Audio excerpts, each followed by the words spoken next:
সবাইকে নমস্কার।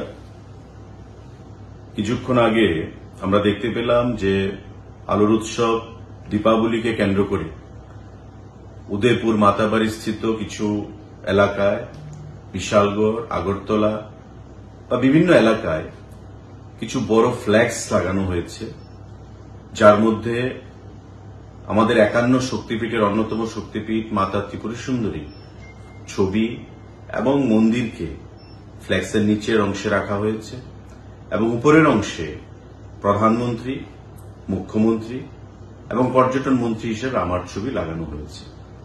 তো স্বাভাবিকভাবেই কিছু সোশ্যাল মিডিয়ায় আমরা দেখতে পেলাম এটা নিয়ে একটু ক্রিটিসিজম করা হচ্ছে যে মায়ের মন্দির থেকে বা মাতা ত্রিপুরা সুন্দরী থেকে প্রধানমন্ত্রী, মুখ্যমন্ত্রী বা পর্যটন মন্ত্রী কি করে বড় হয়ে গেল। স্বাভাবিকভাবেই এটা আমাদের নজরে এসছে এবং আপনারা দেখবেন যখন রাস্তাঘাটে কোনো দপ্তরের তরফ থেকে কোনো ফ্ল্যাক্স লাগানো হয়ে থাকে, সেই ফ্ল্যাক্সের নিচের অংশে ওই দপ্তরের নাম মেনশন করা থাকে। অর্থাৎ পর্যটন দপ্তর থেকে যদি সেই ফ্ল্যাক্স লাগানো হয়, ত্রিপুরা পর্যটন দপ্তরের নাম লেখা থাকবে, যে কোনো দপ্তরের নাম সেখানে লেখা থাকবে ওই দপ্তর থেকে যখন এটা পাবলিসিটির জন্য লাগানো হয়।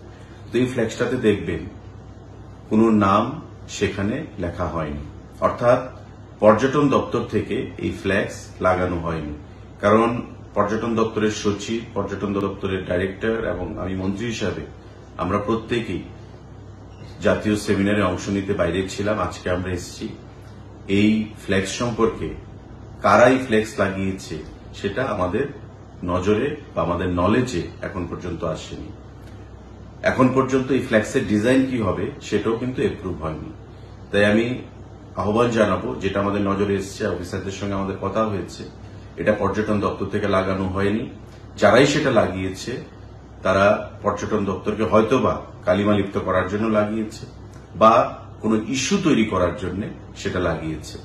আমি আপনাদের সকলের কাছে আহ্বান জানাবো যে মাতা ত্রিপুরা সুন্দরীর প্রতি যে শ্রদ্ধা, ভক্তি আমাদের রাজ্যবাসী বা প্রধানমন্ত্রী বা মুখ্যমন্ত্রী বা আমাদের প্রত্যেকের, সেটা নতুন করে কাউকে বোঝাতে হবে না বা বোঝানোর প্রয়োজন নেই। স্বাভাবিকভাবেই মাতা ত্রিপুরা সুন্দরীর ছবিকে নিচের অংশে রেখে, মন্দিরকে নিচের অংশে রেখে আমাদের ছবি আমরা উপরের দিকে নিয়ে প্রচারে যাব, সেটা আমরা কখনো কল্পনা করতে পারি না এবং সেটা কখনো বাস্তবিকও নয়। তাই প্রত্যেকের কাছে আমার আহ্বান থাকবে যে আপনারা বিভ্রান্ত হবেন না। যারাই এই ফ্ল্যাক্সগুলো লাগিয়েছে তারা দপ্তরকে হয়তোবা কালিমালিপ্ত করার প্রয়াস নিয়েছে বা কোনো একটা নতুন করে ইস্যু তৈরি করার জন্য সেখানে এই ফ্ল্যাক্সগুলো লাগিয়েছে। কারণ ফ্ল্যাক্সগুলোর মধ্যে কোথাও পর্যটন দপ্তরের নাম সেখানে মেনশন করা নেই। আমরা আগামী কাল থেকে বা আজ রাত থেকে নতুন ফ্ল্যাক্স লাগবে, সেটা আপনারা দেখবেন যে পর্যটন দপ্তরের নাম সেখানে লেখা থাকবে এবং সম্পূর্ণ নতুন ডিজাইন সেখানে থাকবে, আপনারা দেখবেন।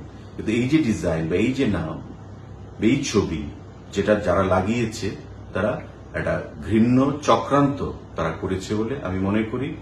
সুতরাং আমি প্রত্যেকের কাছে আহ্বান জানাবো যে আপনারা বিভ্রান্ত হবেন না। পর্যটন দপ্তরের তরফ থেকে সেই ফ্ল্যাক্স আমরা লাগাইনি। আমরা নতুন করে আগামীকাল থেকে সেখানে ফ্ল্যাক্স লাগানোর ব্যবস্থা করব। সবাইকে নমস্কার।